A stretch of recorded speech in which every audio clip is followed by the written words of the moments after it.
Okay ವರ್ತೂರವ್ರೆ ವರ್ತೂರವ್ರೆ ನಾ ಮಾತಾಡ್ತಿರೋದು ಕೇಳಿಸ್ತಿದ್ಯಾ ನಿಮ್ಗೆ? ಹಾ ಮೇಡಮ್.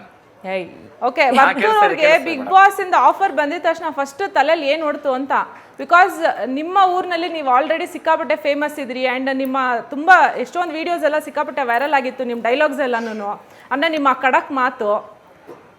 ನಿಮಗೆ ಬಿಗ್ ಬಾಸ್ ಇಂದ ಆಫರ್ ಬಂದಾಗ ಏನ್ ಓಡ್ತು ತಲೆಯಲ್ಲಿ ಫಸ್ಟ್ ಅಂತ? ಮೇಡಮ್, ಬಿಗ್ ಬಾಸ್ ಇಂದ ನನ್ಗೆ ಫಸ್ಟ್ ಒಂದು ಆಫರ್ ಬಂದವಾಗ ನಮ್ಮೂರ್ ಕೆರೆ ಮೇಲೆ ದುಗ್ಲಾಮನ್ ದೇವಸ್ಥಾನ ಹತ್ರನೇ ಬರ್ತಾ ಇದ್ದೆ. ಸರಿ ಬಂತು ಬಿಡು, ನಾನು ಯಾರಿಗೂ ಹೇಳಿರಿಲ್ಲ. ಮತ್ತೆ ಕೋಇನ್ಸಿಡೆನ್ಸ್ ಏನೋ ಗೊತ್ತಿಲ್ಲ, ಮತ್ತೆ 2-3 ದಿನ ಬಿಟ್ಟು ಅಲ್ಲೇ ಬರುತ್ತೆ. ಆಮೇಲೆ ಬಂದು ಮನೆಯಲ್ಲಿ ಹೇಳ್ತೀನಿ ಈ ತರ ಬಂತು ಅಂತ, ದಯವಿಟ್ಟು ಹೋಗು ಅಂತಾನೆ ಹೇಳಿದ್ರು. ಆ ಟೈಮಲ್ಲಿ ನಮ್ಮ ಮಾವ ಅವ್ರಿಗೆ ಆಕ್ಸಿಡೆಂಟ್ ಆಗಿರುತ್ತೆ, ನಮ್ ದೊಡ್ಡಪ್ಪ ಅವ್ರಿಗೆ ಇದಾಗಿರುತ್ತೆ. ನಾನು ಏನಪ್ಪಾ ಅಂತಂದೆ, ಏನು ಥಿಂಕ್ ಮಾಡ್ಬೇಡ ಹೋಗು ಅಂದ್ರು. ಮತ್ತೆ ನಾನು ಇನ್ನೊಂದ್ ದಿನ ಬೆಳಿಗ್ಗೆ ಅಲ್ಲೇ ಬರ್ಬೇಕಾದ್ರೆ ಅಲ್ಲೇ ಫೋನ್ ಮಾಡಿ ಕನ್ಫರ್ಮೇಶನ್ ಕೊಟ್ಟಿದ್ ಮೇಡಮ್. ನಾನು ಅಂತಂದ್ರೆ ಆ ದೇವಸ್ಥಾನ ನಾನು ತುಂಬಾ ದೇವರುಗಳು ನಂಬ್ತೀನಿ.